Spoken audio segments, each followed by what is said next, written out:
Hello,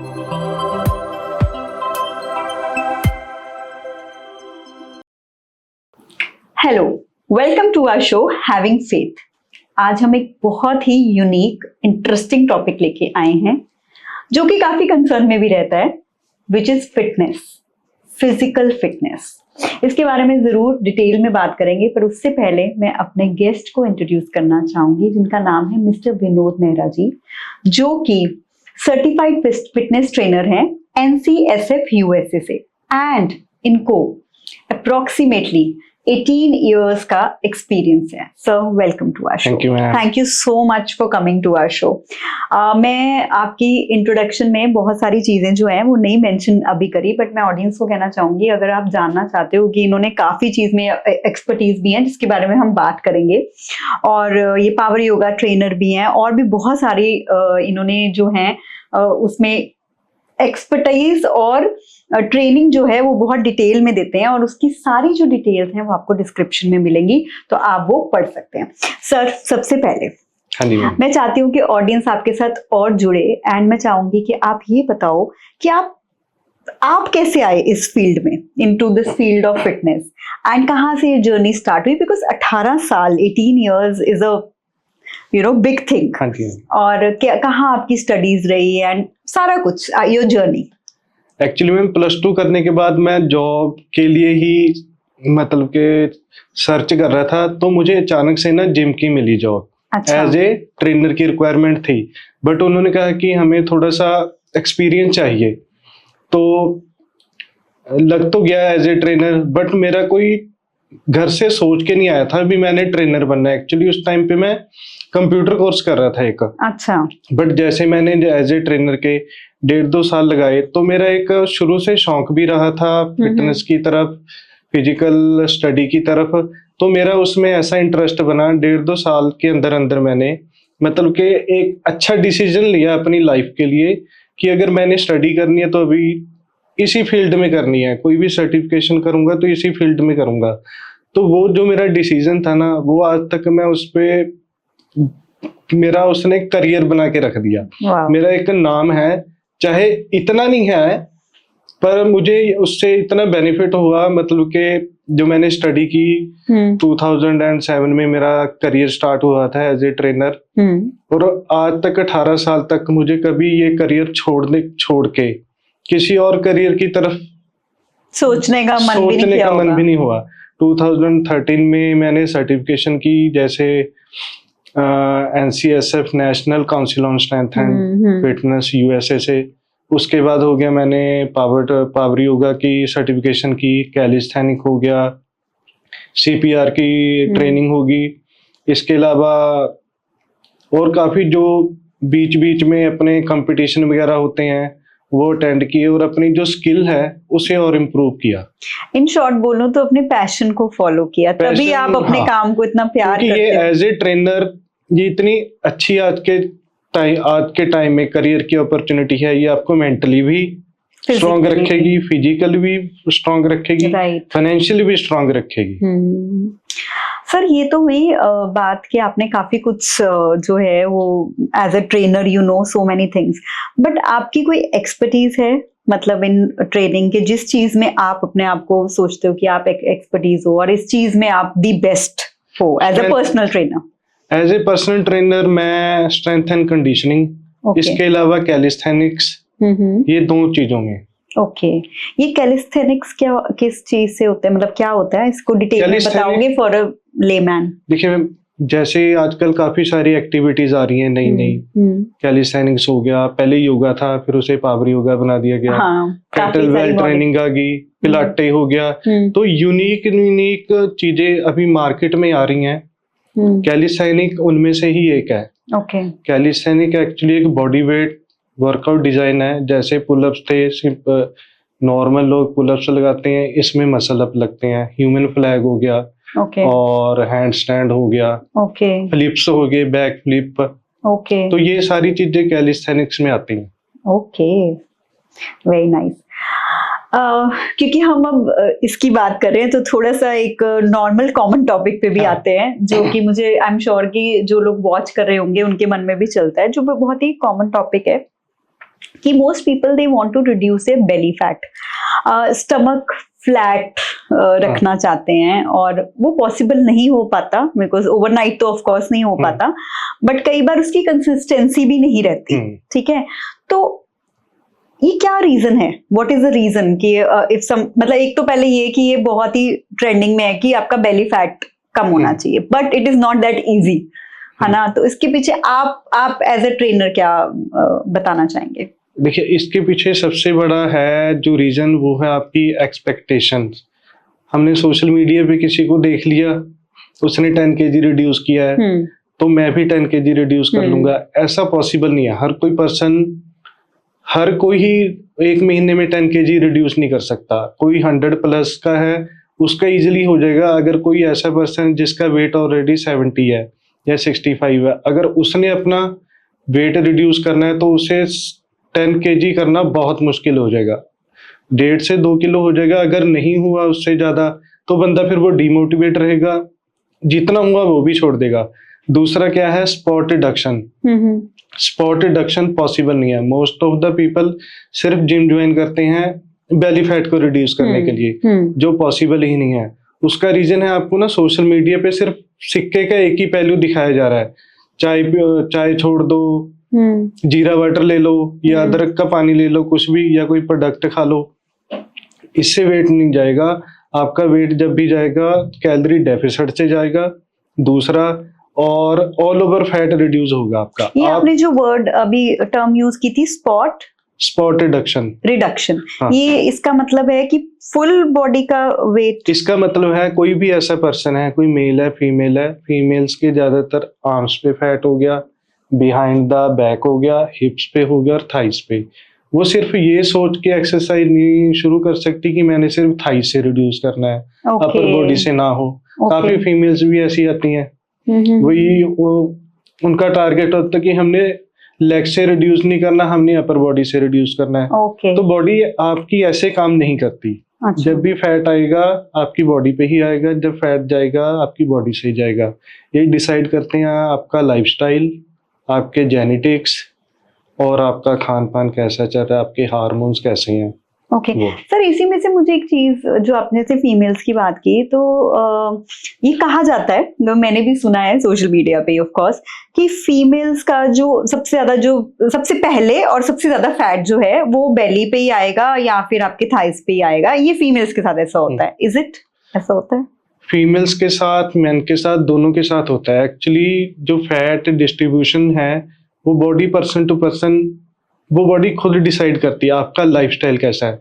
अगर तो है आपका सिटिंग, सारा दिन बैठे रहते हो, फिर क्या होगा, बैठने की वजह से आपके हिप मसल वीक होंगे, लोअर बैक के मसल वीक होंगे, नेक पे स्ट्रेन आएगा। जहां जहां से आपका मसल वीक होता रहेगा वहां पे फैट डिस्ट्रीब्यूशन ज्यादा होगी। आपके हार्मोन्स, फीमेल्स के हार्मोन्स का भी आई थिंक होता होगा उसमें। दोनों का। आजकल मेल हो चाहे फीमेल, दोनों के ही हार्मोन रहते हैं। लाइफस्टाइल सभी का बिगड़ रखा है, बच्चों तक का बिगड़ रखा है।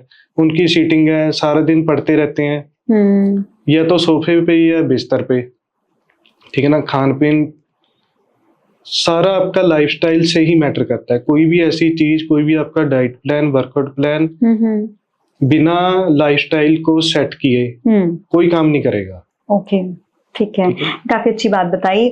और क्योंकि आप इतने सालों का आपके पास एक्सपीरियंस है, तो आपके मुंह से अगर लोग सुनेंगे तो मुझे आई एम श्योर कि वो कनेक्ट भी कर पाएंगे। कोई भी टॉप 3 कोई मिथ्स बता सकते हो रिलेटेड टू फैट लॉस? कोई मिथ्स हो जो बेसिक बताऊंगा मैम। हाँ, जो ज्यादातर जिनको सच मानते हैं। सबसे पहले तो यही है, आपका फर्स्ट क्वेश्चन था स्पॉट रिडक्शन। हाँ। अगर आपने जिम ज्वाइन करना है, एक्सरसाइज स्टार्ट करनी है, कार्डियो करना है, वॉक करनी है, तो अपने हार्ट के लिए करो, ना कि कोई स्पॉट रिडक्शन के लिए। मैंने सिर्फ फेस का फैट कम करना है, मैंने जम्प्स लगाने हैं, तो मैंने सिर्फ थाइस का फैट रिड्यूस करना है। स्पॉट रिडक्शन ही पॉसिबल नहीं है। ओके। दूसरा है, आपको कोई भी मील छोड़ने की जरूरत नहीं है। ब्रेकफास्ट स्किप कर दिया, डिनर स्किप कर दिया, ठीक है। तीसरा, इसमें कोई भी आपको कार्ब छोड़ने की जरूरत नहीं है। मैं रोटी खाना छोड़ दूंगी, चावल खाना छोड़ दूंगी, इसमें कार्ब ज्यादा है। कार्ब्स आपको फैट नहीं करते, इवन फैट भी आपको फैट नहीं करता। ऑल ओवर कैलोरीज वो मैटर करती है। डे की आप कितनी खा रहे हो वो मैटर करता है। हम्म। इसमें आता है बीएमआर और टीडीआई, टीडीई। हम्म। बीएमआर हो गया बेसल मेटाबॉलिक रेट। काफी लोग वेट रिड्यूस करने के चक्कर में अपने बीएमआर से कम खाने लगते हैं। बीएमआर वो स्टेट है हमारी बॉडी की जितनी कैलोरीज उसे बॉडी फंक्शन करने के लिए चाहिए ही चाहिए। अगर आप कुछ नहीं खा रहे, जब सिर्फ बैठे हो, तब भी हमारी बॉडी बीएमआर एक्टिव है। हमारी बॉडी का हमारी बॉडी अपना टेम्परेचर बना के रखती है, मेंटेन करके रखती है उसे, और हमारी ब्रीदिंग कंट्रोल होती है, हार्ट बीट चलती है, हमारी ब्लड सर्कुलेशन चलती है, लीवर किडनी काम करते हैं। तो ये हो गया बीएमआर।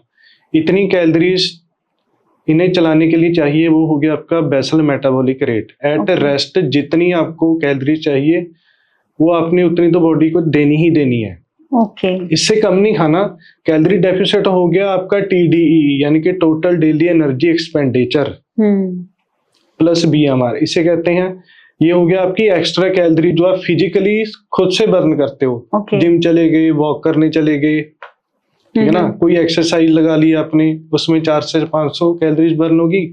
बीएमआर फॉर एग्जांपल अगर किसी का 1600 है, 700 उसने कैलोरीज अलग से बर्न कर ली, 300-400 जिम से, 100-150 अपनी वॉक से, 100-150 घर के काम कुम करती, 2200 होगी।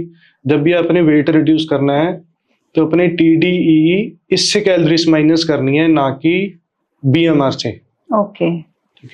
ठीक है। आई एम श्योर कि ऑडियंस ये अच्छे से नोट डाउन कर ले, बिकॉज ये काफी इंटरेस्टिंग नॉलेज है। पर सर इसी के साथ साथ ना मेरा ध्यान अभी गया आपकी वॉच की तरफ। हम मिथ्स की जो आपने बात करी, हम डाइट पे भी आएंगे क्योंकि वो भी मैंने नोट किया है कि मैंने उसके बारे में पूछना है, जो मेरे मन में सवाल है। पर उससे पहले मैं एक और चीज जो मिथ तो नहीं मैं कह सकती, but I really want to know, I personally want to know about it. I am sure कि बहुत सारी ऑडियंस भी जानना चाहती होगी। आपने वॉच पहनी हुई है तो आजकल काफी ये ट्रेंडिंग तो नहीं कह सकते, but everyone wears to count the steps कितने चले हैं, है ना, कैलोरीज कितनी। पर सर मैं भी पहनती थी, बट मैंने कुछ टाइम से बंद किया है। वो इसलिए क्योंकि क्या इसमें कोई ब्रांड का फर्क होता है? यूजुअली हम जब पहनते हैं, वॉक करें या ना करें, अगर हमने हाथ भी ऐसे किया है तो वो उसको भी एक स्टेप काउंट कर लेता है। अगर हमने बैठे बैठे जैसे कर दिया तो कितने सारे स्टेप्स हो गए। तो मुझे ऐसा लगा कि वो ऑथेंटिक इंफॉर्मेशन नहीं है। तो मतलब आपने अभी पहनी है, क्या इसमें कोई ब्रांड का फर्क होता है या अच्छी वालों में अच्छा होता है? मतलब क्या है सर, प्लीज ये भी बताओ। नहीं, इसमें कोई मैं वॉच का शौक नहीं था मुझे। बट ये सिर्फ एक स्पोर्ट्स ट्रैक करती है मेरा। जो भी मैं सिर्फ इसे इसलिए पहनता हूँ, जितनी भी मेरी एक्टिविटी है मुझे मेरी हार्ट रेट पता चलती रहे कितनी है, स्टेप्स पता चलते रहे कितने हैं। वो स्टेप्स भी आइडल होंगे, मतलब कि मैं कुछ ज्यादा इसकी टेंशन नहीं लेता भी कितने स्टेप्स हो गए। क्योंकि मैंने जैसे बताया कि हाथ मूव करो तो वो भी स्टेप हो जाता है। पर स्टेप नहीं मैं इतना मैटर करता। इसमें ये आइडल होते हैं, जैसे कभी 10,000 प्लस किए मैंने किस दिन। एक्चुअली मुझे मोटिवेट भी बहुत करती है। कई बार ये एक्चुअली फोन से कनेक्टेड है, तो कभी फोन में डेटा देखते देखते आ गया पिछले लास्ट वीक मैंने इतनी एक्टिविटी की, 30-40 हजार स्टेप्स हो गए, या लास्ट डे में मैंने 15,000 किए, आज 5,000 भी नहीं हुए।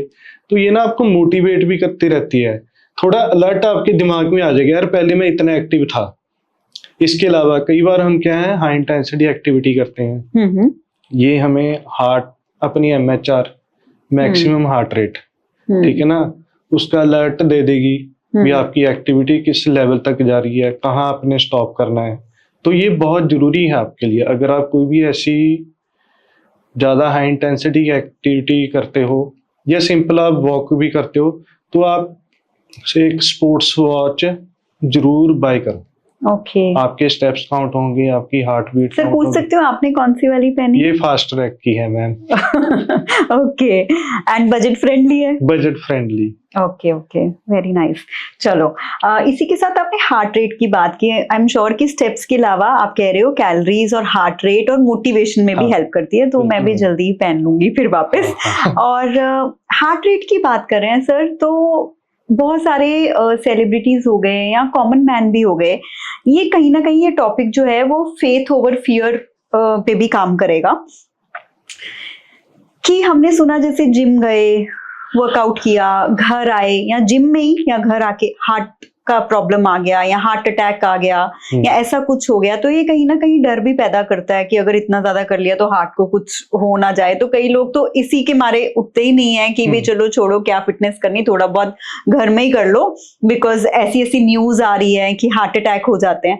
तो सर ये कहाँ तक, जैसे आपने बोला कि heart rate of course watch से आपको पता चल सकता है, आप ट्रैक रख सकते हो, बट अदरवाइज ये ट्रेनिंग, जिम ट्रेनिंग के साथ या वर्कआउट के साथ हार्ट का जो कनेक्शन है और ये हार्ट अटैक्स आना, ये कैसे होता है, इसका लिंक बताओ कुछ। देखो मैम, सबसे पहले तो हो गया आपका लाइफस्टाइल। हाँ जी। ठीक है।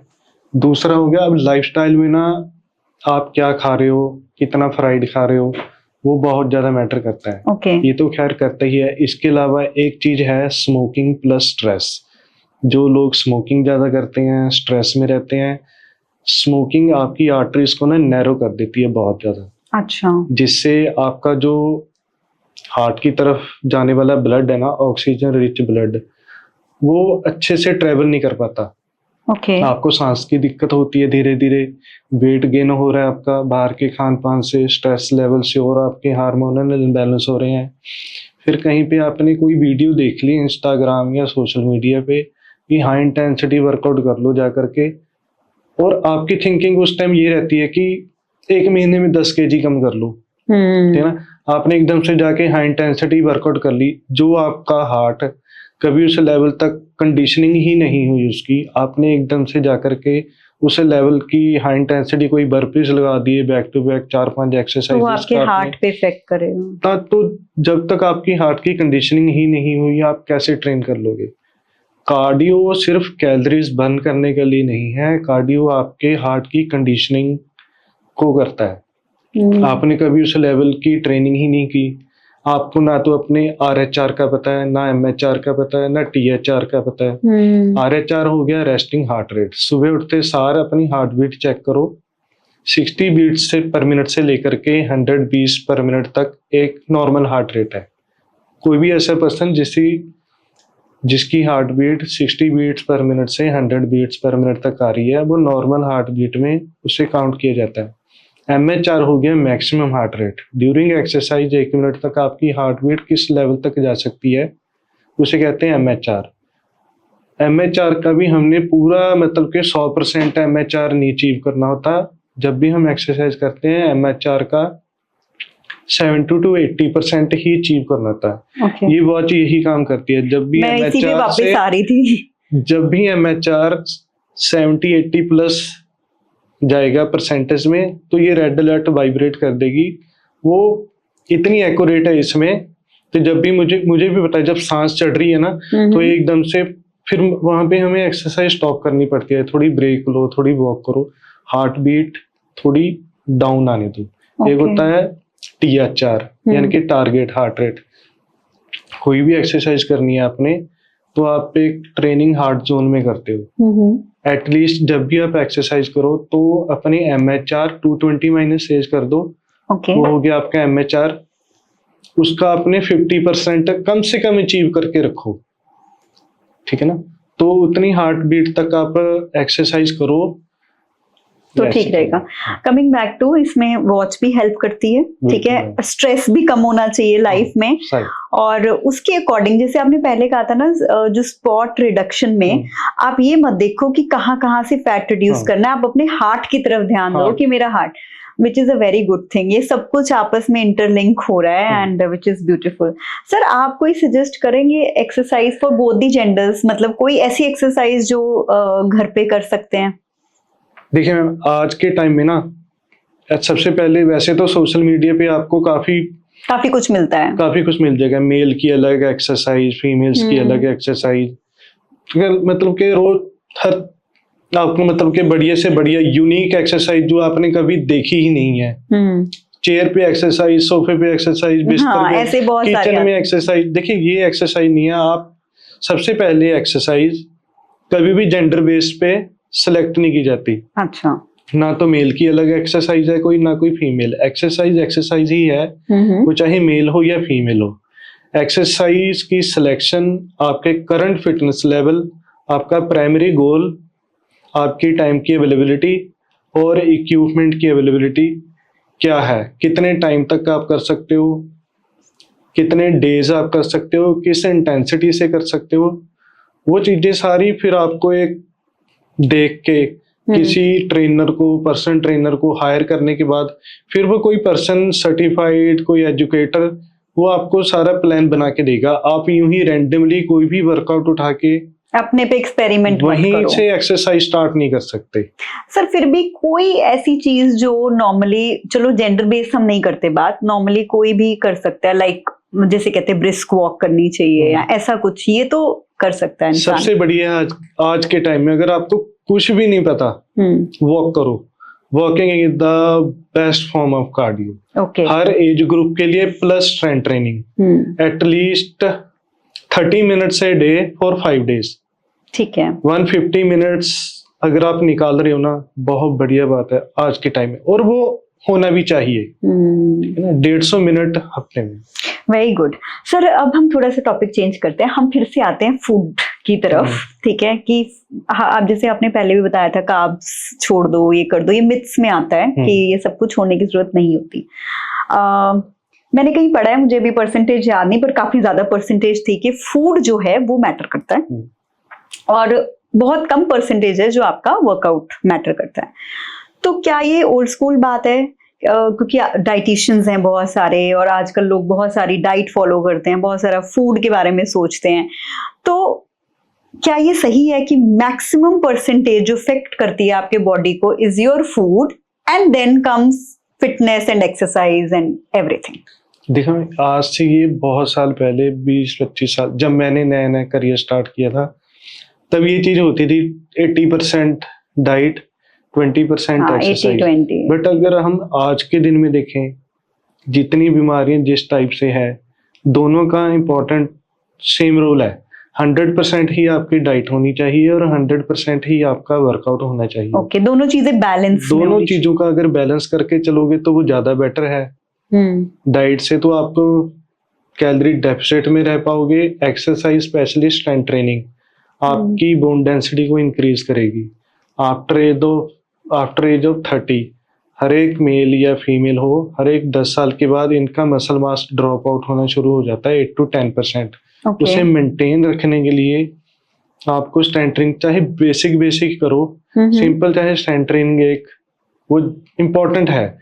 आगे चल के 10-20 साल तक आपको कभी अर्थराइटिस, कभी बैक पेन, प्री डायबिटीज, ऐसी कोई बीमारियां होने का खतरा जो है ना, काफी हद तक कम कर दी गई है। ओके, मतलब कि सिर्फ फूड पे डिपेंडेंट मत रहो कि ठीक है हमारा फूड ठीक है तो एक्सरसाइज ही आपकी दूसरी मेडिसिन है आज के टाइम में, specially strength training. Strength training ज्यादातर लोग करते नहीं है, मेल या चाहे फीमेल, ज्यादातर उनका अभी भी यही दिमाग में है कि हमने कैलोरी ज्यादा बर्न करनी है, वेट लॉस करना है। अपनी फिटनेस पे फोकस करो। फिटनेस के जो 5 कंपोनेंट्स हैं, cardiovascular endurance, muscular strength, muscular endurance, अपनी फ्लेक्सिबिलिटी और स्पेशली अपना बॉडी कॉम्पोजिशन, इसे चेंज करो। आपकी बॉडी में फैट टू मसल रेशो क्या है?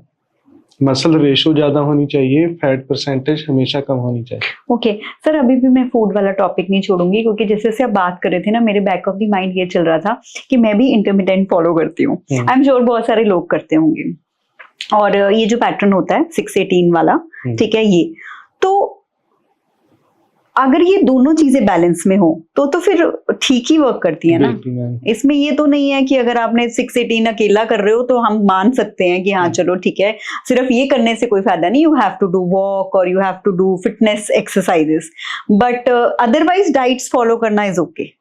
हाँ, अब देखो, आप 16-18 काफी लोग कर सकते हैं, काफी भी नहीं भी कर सकते। अगर कोई वर्किंग है ऐसा, जिन्होंने सुबह 7 बजे ऑफिस पहुंचना है ऐसे, ठीक है ना, तो वो काफी लेट हो जाएंगे अगर वो 9-10-16 घंटों की विंडो करेंगे या दोपहर के 12 बजे से रात के 8 बजे तक खाएंगे।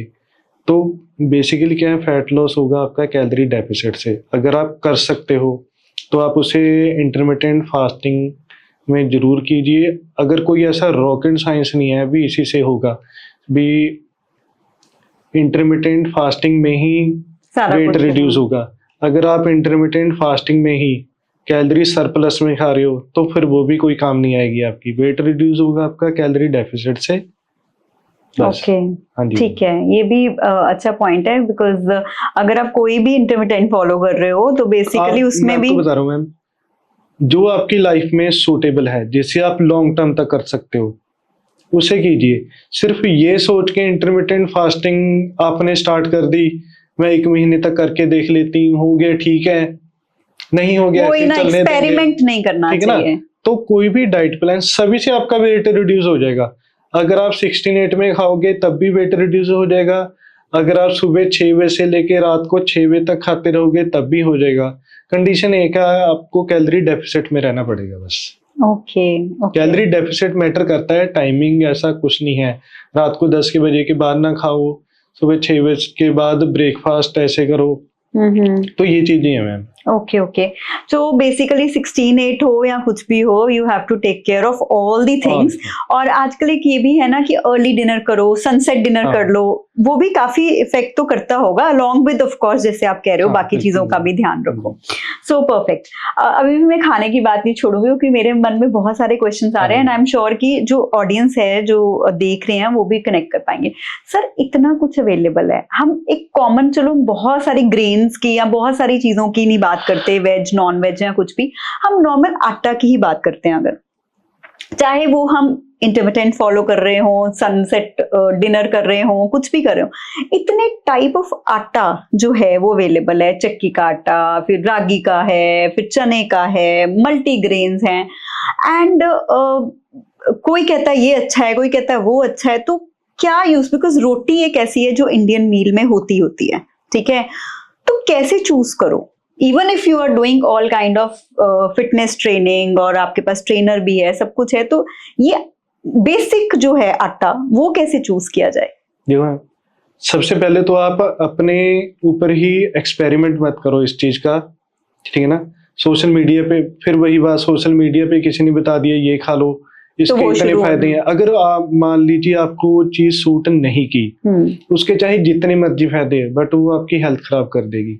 कुछ चीजें ये हैं, अगर कोई भी ऐसी सोयाबीन है, हो सकता है मुझे बेनिफिट कर दे आपके लिए वो ठीक है ना। अब जैसे बात करें अपना जो आटा होता है उसका, उसमें ग्लूटन होता है, ग्लूटन से मुझे भी एलर्जी है, मेरा फेस ब्लोट हो जाएगा। ओके, ठीक है, सो ग्लूटेन चावल खाऊंगा उससे हो जाएगा।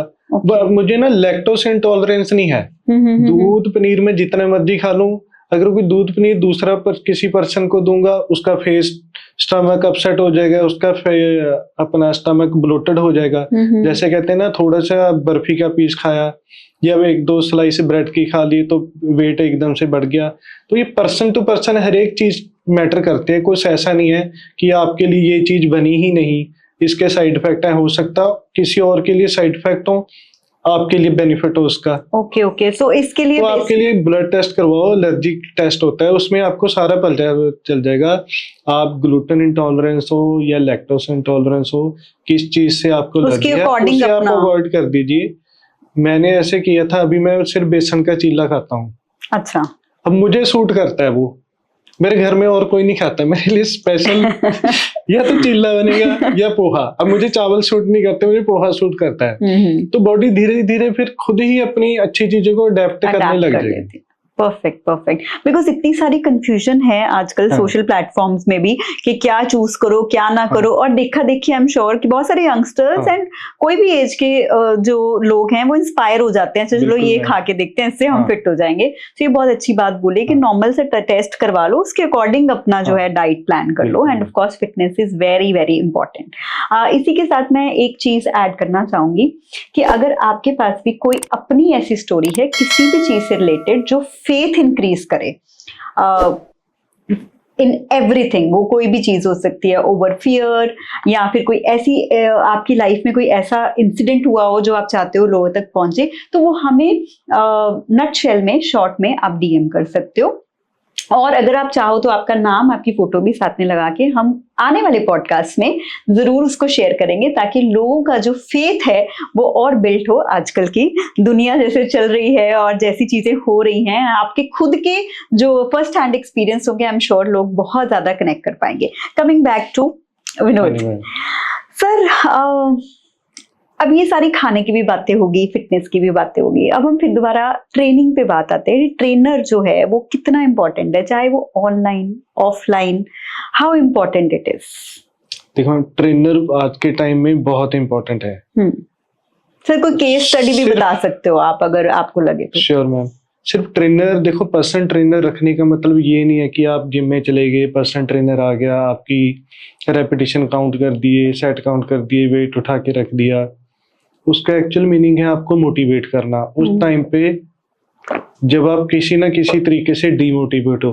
अच्छा। चाहे आपका वेट नहीं रिड्यूस हो रहा, रेगुलरिटी नहीं बन पा रही, ऑफिस के काम से बाहर जाना पड़ रहा है, आपका वर्कआउट शेड्यूल कैसे तैयार करना है वो बताएगा आपको। स्पेशली उस टाइम पे मोटिवेट करेगा जिस टाइम पे आप डिमोटिवेट रहते हो, आपको एक ट्रैक पे रखेगा। काफ़ी टाइम ऐसा हो गया, जरूरी नहीं है कि आपने हमेशा अगर वर्कआउट छोड़ना है, डिस्टर्बेंस आनी है तो डीमोटिवेट होके आनी है। कई बार क्या हो गया, ऑफिस के काम से बाहर चले गए, घर में कोई फंक्शन आ गया, ठीक है, तो आपका सारा एक मील प्लान कैसे डिजाइन करके रखना है, एक वर्कआउट प्लान कैसे डिजाइन करके रखना है इन ए शॉर्ट पीरियड, जिसे आप अपना जो फंक्शन भी अटेंड कर पाओ और आपका जो वेट भी ना गेन हो। और उसके बाद अगर आप केस स्टडी की बात करें तो सबसे आपको ना एक स्टोरी बताता हूँ मैं। आज से काफी साल पहले जब साउथ अफ्रीका के एक प्लेयर थे गैरी कर्स्टन, उन्हें चुना गया था इंडियन क्रिकेट टीम की कोचिंग के लिए। बट उनका एक इंटरव्यू आया था कि भी जिस टीम में इतने बड़े बड़े स्टार प्लेयर हैं, सचिन सर हो गए, राहुल सर हो गए, सहवाग हो गए, भी मैं ऐसी टीम को क्या ट्रेन कर पाऊंगा। तो फिर भी उन्होंने वो एक्सेप्ट किया एज ए कोच बनना। कोच बने, इतने साल बने रहे, तो 2011 में फाइनली वर्ल्ड कप जितवा दिया। तो एक ट्रेनर की जो इम्पोर्टेंस है ना, बहुत ज्यादा है। मोटिवेट आपको मोटिवेट, डिसिप्लिन में बनाए रखना, ये सभी चीज आपके एक ट्रेनर ही कर सकता है। सर इससे मुझे ये भी लगता है कि मोटिवेट भी करते हैं, एंड कहीं ना कहीं अगर आजकल की जैसे स्ट्रेसफुल दुनिया में अगर कोई स्ट्रेस आ गया, कोई डिप्रेशन आ गया या कुछ ऐसा हो गया जिसमें कि एक इंसान जो है वो नहीं कर पा रहा है, तो मुझे लगता है कि जो आपके ट्रेनर होते हैं वो बहुत ज्यादा आपको बूस्ट भी करते हैं कि नहीं नहीं, you have to get up, you have to do it, है ना। हमारे यही काम है मैम। अगर कोई क्लाइंट ऐसा है, दिल नहीं कर रहा मेरा आने का, आज मौसम अच्छा है तो उन्हें फिर ये भी नहीं लगना चाहिए कि हम उनके साथ कुछ फोर्सफुली जबरदस्ती कर रहे हैं। एक एंजॉयबल माहौल होना चाहिए। भी सर आ जाओ, जितना हो सके उतना वर्कआउट कर लेंगे, करवा हम फिर भी पूरा ही देंगे, एक बार उनको बस बुलाना है, वैसा आ जाओ। और दूसरे पर्सनल ट्रेनर की क्या है बात, मैं आपको बता रहा हूँ। जैसे मैं करवाना है ट्राई सिटी में पर्सनल ट्रेनिंग, तो कई बार ना थोड़ा बारिश का माहौल हो जाता है। लोग ना खुद, अब उन्हें पता है कि अगर हमने जिम ज्वाइन किया होता तो हम तो ना जाते जिम। पर्सनल ट्रेनर का ये फायदा है, पर्सनल ट्रेनर ने तो आना ही आना है, वो तो घर पूरे टाइम पे आके बेल बजा देगा, तो आपको रेडी रहना पड़ेगा ही उस टाइम, ठीक है ना। तो ये फायदा है, आपको कहीं आने जाने की नहीं, वो खुद घर पे आएगा, खुद करवा देगा सारा कुछ उसके। Superb.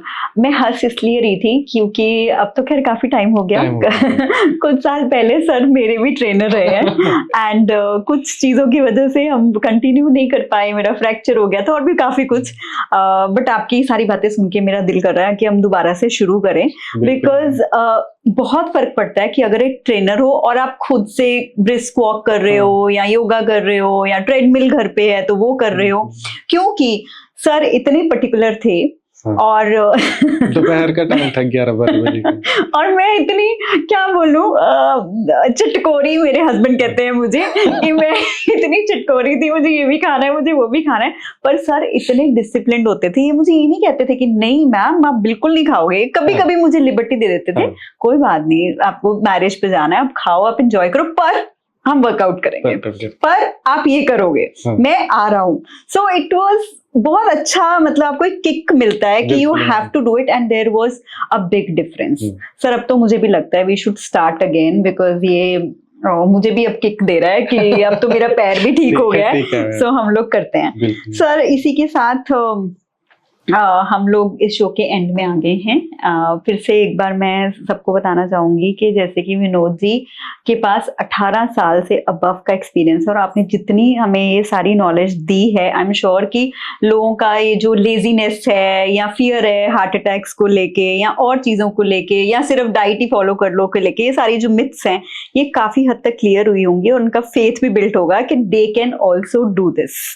So thank you sir. एक चीज मैं मेंशन करना चाहूंगी जो मेरे मन में थी, मुझे था मैं जब हमारी शूट होगी तब सोचेंगे कि कैसे इसको मैंने बताना है। सर के जो वाइफ हैं वो भी ट्रेनर हैं, योगा ट्रेनर हैं और सर और सर के वाइफ इतना अच्छा सेवा का काम करते हैं डॉग से रिलेटेड। इन्होंने इंडी डॉग ही अडॉप्ट किया हुआ है, इसीलिए शायद यूनिवर्स ने भी हमारा कनेक्शन बनाया।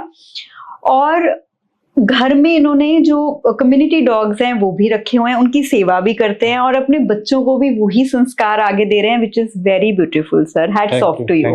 ही is a beautiful human being, fitness trainer के अलावा he is a beautiful human being, इसीलिए वो हमारे आज शो में भी है। एंड आई रियली वांटेड कि ये पॉजिटिविटी जो है वो स्प्रेड हो। So thank you Vinod ji for coming to our show, thank you so much. इसी के साथ हम अपना अगला एपिसोड लेके आएंगे कुछ इंटरेस्टिंग टॉपिक्स के साथ। Keep watching us. Thank you.